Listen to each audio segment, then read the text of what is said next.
거룩 전쟁입니다. 거룩 전쟁. 이스라엘 백성들이 광야를 지나는 동안 하나님 앞에 잘 훈련되고 준비되어졌습니다. 막강한 군대가 되었습니다. 네. 지도를 잠깐 보겠습니다.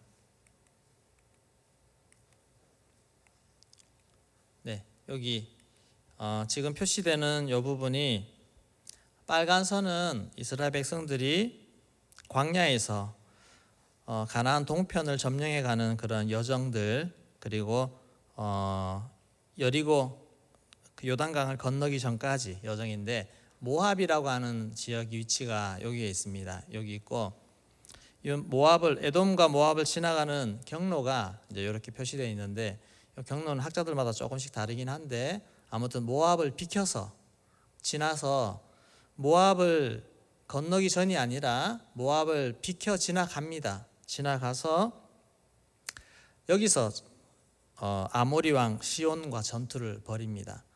이미 지나갔습니다. 지나가서 벌이고 여기서 승리하고 위에 올라가서 바산왕 옥과의 전투를 벌여서 요단 동편 지역을 이미 다 거의 차지합니다. 모압과 암몬을 제외하고는 거의 차지한다고 보면 되겠습니다. 그리고 나서 머문 곳이 모압 평지, 여기서 지금 요단강 건너기 전에 기다리고 있는 그런 상황입니다. 그 이스라엘 백성들 입장에서는 요단 동편에서는 싸울 때는 다 싸웠습니다. 그래서 이제 건너갈 날을 기다리고 있는데, 문제는 이 모압 왕이 너무너무 불안한 것입니다. 저 백성들이 자기들에게 또 쳐들어오지 않을까, 그렇게 불안한 마음에 이 모압 왕 발락이 어떻게 하면 저 이스라엘 백성들을 더 안전하게, 우리와 안전하게 힘을 약하게 하거나 물리치거나 우리를 공격하지 못하게 할 수 있을까, 이것을 고민을 하는 것입니다. 그렇게 고민하다가 생각해낸 계략이 점술가 발락을 불러내는 것입니다. 발락을 불러서 저 백성들을, 이 영적인 능력을 가진 발람이 저 백성을 저주하면 그 저주가 저기에 걸려서 자기들에게 유리하게 작용하지 않을까, 그 생각을 하게 되었습니다. 그래서 이 발락은 사신들을 보내서 몇 번, 2번 가서 다시 가고 해서 이 발람을 데려오게 되어집니다. 그리고 이 발람은 원래 하나님의 선지자였는데, 그 마음에 이 사람은 탐욕이 가득한 사람이고 마음이 많이 어그러진 사람, 순전한 마음이 없이 나중에 하나님 앞에 그로 말미암아 하나님의 백성들을 대적하는 그런 일까지 하게 되어서 하나님 앞에 벌을 받은 사람입니다. 이 사람에 대해서는 다시 다음에 한번 자세히 살펴보고자 합니다. 아무튼 이 발람 선지자는 자신의 고객과도 같은 발락 선지자를 만족시켜 줘야 됩니다. 그래야 돈을 받습니다. 그래서 이스라엘 백성들을 어떻게든 저주해 보려고 시도는 하지만 하나님이 막으셨습니다. 하나님이 절대 저주하지 못하도록 오히려 축복하도록 그렇게 했습니다. 결과가 그렇게 되니까 이 모압 왕 발락이 화가 났습니다. 그래서 너희 집으로 가라고 이렇게 쫓아내버렸습니다. 그 쫓아내는데 뭐 돈은 좋겠습니까? 빈털터리로 쫓겨나는 이 발람이 그대로 돌아설 수 없으니까 다시 돌아갑니다. 돌아가서 정말 이 이스라엘 백성들을 무력화시킬 수 있는 묘략, 계책을 꾸며서 발락에게 제공을 합니다. 원래 교회 출신 사람들이 교회를 어떻게 무너뜨리는지 잘 압니다. 지금 또 많은 교회 출신의 목사님 아들, 장로님 아들이 안티기독교 거기에 가담해서 어떻게든 교회 이미지를 떨어뜨리고 교회를 공격할까, 그것을 고민하는 오늘 시점인데, 당시에도 이 발람이 하나님을 그래도 아는 선지자인데 어떻게 하면 저 백성을 무력화시킬까 너무너무 잘 알지 않겠습니까? 그래서 계략을 알려줬습니다. 자신들이 직접 저주할 수 없다면 그 백성들이 스스로 하나님으로부터 저주받는 백성으로 만드는 것입니다. 저주받는 백성을 만드는 것이 무엇입니까? 하나님과 관계를 깨트리는 것입니다. 하나님의 마음에 노여움을 사도록 만드는 것, 그것이 이 발람과 발락의 전략이었습니다. 이스라엘 백성들, 강한 이스라엘 백성들을 무너뜨리는 비결은 한 가지밖에 없습니다.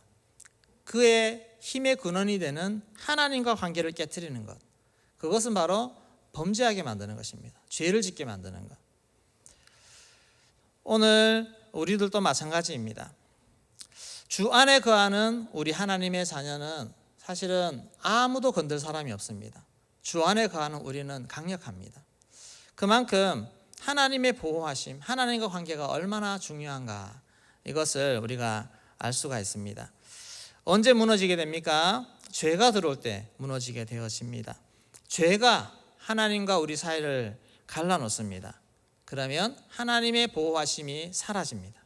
오히려 하나님의 그 보호하시는 손길이 우리를 때리는 채찍을 드는 손이 될 수가 있다는 것입니다. 그래서 우리의 안위, 안전, 우리의 승리, 모든 것이 하나님 손에 달려 있는데, 이 하나님의 손이 안으로 향하도록 만드는 것이 바로 죄입니다. 죄를 가장 경계해야 되는 것입니다. 오늘 우리는 사단과의 전쟁을 치르고 있습니다. 사단과의 영적 전쟁을 치러야 되는 우리가 가장 경계해야 되는 것은 바로 우리 스스로 내부적인 우리의 죄입니다. 죄가 있을 때 우리는 모든 것을, 많은 능력을 잃어버리게 된다는 것입니다. 이 발람으로부터 계략을 받은 이 발락이 미인계를 사용합니다. 네, 미인계 말을 많이 들어보셨죠? 1절 말씀 우리 같이 읽어보도록 하겠습니다. 이스라엘이 시딤에 머물러 있더니 그 백성이 모압 여자들과 음행하기를 시작하니라. 네, 아까 그 모압 평지 거기에 머물러 있을 때 백성들이 모압 여인들과 음행을 하기 시작하는 것입니다. 자기들이 직접 갖는 걸 수도 있겠지만, 이 정황을 봐서는 모압 여인들이 다가왔겠죠. 접근해 왔습니다. 작업을 하기 위해서. 화려하고 또 좀 선정적인 남성들의 마음을 이끌 수 있는 그런 옷을 입고, 얼굴에는 화장을 하고 또 온갖 보석으로 치장하고, 그런 여인들이 뭐 좀 과하면 이스라엘 백성들 환영 이런 거를 막 서가서 손을 흔들어 가면서 이렇게 호의를 사기 위해서 그렇게 왔지 않겠습니까? 가득 맛있는 음식을 들고 포도주 한 잔 들고 와서, 자, 심신을 풀고 즐기세요 하면서 막 위로하면서 그 경계심을 풉니다. 광야 생활하면서 그 남자들의 주변에 보는 여인들은 다 한결같이 옷 한 벌로 40년 입었습니다. 옷이 헤어지지 않았기 때문에 한 벌 똑같은 옷 입고 40년을 살아온 그 옆에 여인을 봅니다. 화장이라고 했겠습니까? 뭐 광야 다니면서 무슨 화장을 합니까? 그냥 푸석푸석한 얼굴에 그렇게, 그런 여인들만 보다가 생전 처음 이런 정말 생전에 보지 못한 그런 여인들을 보고는 남자들이 눈이 돌아가 버렸습니다. 정신을 차리지 못합니다. 이렇게 순진한 이스라엘 남성들이 넘어가기 시작했습니다. 또 한 번 넘어지기 시작하니까 성적인 범죄에서부터 그게 둑이 터지니까 영적인 범죄까지 쫙 걷잡을 수 없이 나아가게 됩니다. 2절 말씀 같이 읽겠습니다. 그 여자들이 자기 신들에게 제사할 때 이스라엘 백성을 청하매 백성이 먹고 그들의 신들에게 절함으로. 이들의 작전이 바로 이것입니다. 성적인 것으로 유혹해서 결국에 자기들의 신, 우상 숭배를 하도록 그렇게 만들어가는 것입니다. 정신이 빠진 남성들이 자기들 쪽으로 오도록 초청을 했습니다. 뭘 하는지 몰랐겠지만 따라갔습니다. 그리고 거기에 차려진 음식을 이렇게 먹었습니다. 제사 드리기 위해서 잔치하기 위해서 차려진 음식이겠죠. 얼마나 맛있게 차렸겠습니까? 이스라엘 백성들은 40년간 뭐 먹었습니까? 예, 만나 먹었어요. 만나만 40년 먹다가 그렇게 막 맛있는 음식을 또 먹으니까 얼마나 또 그렇게 혹 하겠습니까? 신세계, 새로운 음식의 맛을 보게 됩니다. 그렇게 하다가 바알에게 전하는, 우상에게 전하는 신전으로 데리고 가서 자, 한번 절해봐, 이렇게 꼬드기는 것입니다. 네, 자랄 때부터, 어릴 때부터 십계명 훈련 받고 그 하나님 앞에서 우상에게 절할 때 하나님의 심판이 어떤지를 그렇게 어릴 때부터 보고 훈련받았던 이 백성들이 그 앞에서 그걸 보태내지 못하고 넘어지는 것입니다. 여자에게 마음을 뺏기니까 솔로몬도 우상 숭배하도록 허락하는 것입니다. 이렇게 마음이 무너져가는 과정들을 정말 교묘하게 이용해서 결국에 이스라엘 백성들이 하나님을 배반하고 우상을 섬기고 음란에 빠지고 이렇게 만들도록 계략을 세워서 성공을 했습니다. 이 진노가 하나님 앞에 나타나서 연병이 시작되었고 그 가담한 사람뿐만 아니라 다른 사람들에게까지 이 진노가 임하게 되는 그런 결과가 초래가 되었습니다. 저는 이 본문을 읽고 묵상하는데 우리 DBA 학생들이 졸업을 하고 이제 세상으로 나아갈 때, 대학생들이 되어지고 할 때 상황이 아마 이와 비슷하지 않을까 하는 그런 생각이 듭니다. 그동안 광야 같은, 그래도 세상의 문화와 이런 것들이 어느 정도 단절된 그런 공동체 안에서 잘 자라다가 대학이라는 곳에 나아가고 또 그 손에 이제 핸드폰이 들려지게 될 때 이들이 참 자칫하면 무방비 상태로 여기에 노출이 되어버리고, 그리고 그 안에서 정신을 차리지 못하고 나도 모르게 빠져들어가서 거기서 허우적거리고 헤매고 있는 그러한 우리의 모습이 충분히 될 수가 있습니다. 실제로 지금 그러고 있습니다. 그러고 있는 사람이 많습니다. 뭐 아이들만 그렇겠습니까? 우리 어른들도 내 손에 들려진 이 핸드폰, 이것을 얼마나 잘 다스릴 수 있는가, 이것이 곧 나의 영성입니다. 나의 영성. 모압 여인을 만난 이스라엘 남자들처럼 우리도 정신없이 핸드폰 속에 빠져서 음란물, 게임, 드라마, 영화, 유튜브, 여기서 헤어나오지를 못하고 여기서 빠져서 허우적거리고 있는 우리의 모습을 본다면 얼마나 안타까운 일입니까? 거기서 우리는 거룩이라는 것을 빼앗깁니다. 거룩이라는 것. 거룩을 잃어버리면 우리는 모든 것을 잃어버리는 것입니다. 아무리 성경을 많이 읽고 성경을 많이 알아도 또 똑똑해도 리더십 있어도 거룩을 잃어버리면 아무것도 할 수 없습니다. 하나님의 교회가 세상에서 영향력을 발하는 그 능력 있는 교회가 되려면 거룩을 반드시 지켜야 됩니다. 거룩을 잃으면 맛을 잃은 소금과 같습니다. 영향력을 끼칠 수가 없습니다. 여러분, 직장에서 영향력을 끼치는 하나님의 자녀로 서려면 거룩해야 되지 않습니까? 거룩하지 않고 세상과 구별되지 않은 나의 모습 속에서 우리는 아무런 영향도 끼칠 수가 없다는 것입니다. 거룩을 지키셔야 됩니다. 하나님은 이 죄에 대한 형벌로 이스라엘 진영에 전염병이 돌게 하셨습니다. 그리고 거기에 가담한 자들을 다 지도자를 죽이라 그렇게 했습니다. 회복이 될 수 있습니다. 회복을 반드시 해야 됩니다. 회복의 시작은 죄를 청산하는 것입니다. 내가 어느 죄에 넘어졌는지, 지금 또 내가 어느 죄에 넘어지고 있는지 이것을 보면서 이것을 반드시 청산해야 됩니다. 죄를 제거해야 됩니다. 그래야 다시 새로운 역사가 시작이 될 수가 있습니다. 그런데 그렇게 지도자를, 가담한 자들을 죽이고 막 이렇게 어수선한 가운데 백성들은 슬퍼서 울고 그러는 가운데 한 명이 정말 당당하게 그 미디안 여인 한 명을 데리고 걸어오는 것입니다. 많은 사람들이 보는 앞에서. 그래서 아마 모세도 너무 어이가 없어서 백성들도 저게 뭐지 하면서 그렇게 보고 있었을 것 같습니다. 이 사람은 눈치가 없는 것입니까?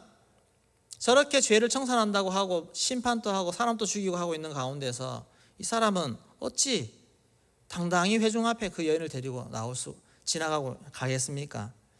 이미 마음이 굳어버린 것입니다. 양심이 굳었고 마음이 굳었습니다. 우리가 죄에 사로잡히면 눈이 가려집니다. 어둠 속에 눈이 가려집니다. 그러면 이게 옳고 그른지를 잊어버리는 단계까지 갑니다. 마음이 굳어져 버리는 것입니다. 우리 주변에도 제일 안타까운 것은 거룩이 뭔지에 대해서 이야기를 해도 귀가 이미 닫혀서 듣지를 못합니다. 마음이 닫혀가지고 그 말을 하면 귀를 이미 닫아버립니다. 듣기 싫어. 자꾸 말하면 화를 냅니다. 죄를 지적하는 말씀을 받고 그래도 찔림을 받고 있다면 그래도 다행입니다. 내가 찔림이 있구나. 양심이 살아있구나. 하나님의 양심, 은혜가 살아있구나. 근데 내 안에 화가 올라오십니까? 혹시 이런 얘기 자꾸 하면 또 저 얘기 한다 그러고 듣기 싫어. 예배 나갔더니 맨날 이런 소리만 하고 있고. 그런 내 마음에 분노가 올라오고 불편하다면 여러분 심령이 심각한 상태라는 것을 기억하시기를 바랍니다. 하나님의 은혜가 임해야 됩니다. 눈앞에 펼쳐지는 그 어이없는 장면을 보고 한 사람이 창을 들고 일어났습니다. 7절 8절 말씀 같이 읽겠습니다. 제사장 아론의 손자 엘라살의 아들 비나스가 보고 회중 가운데서 일어나 손에 창을 들고 8절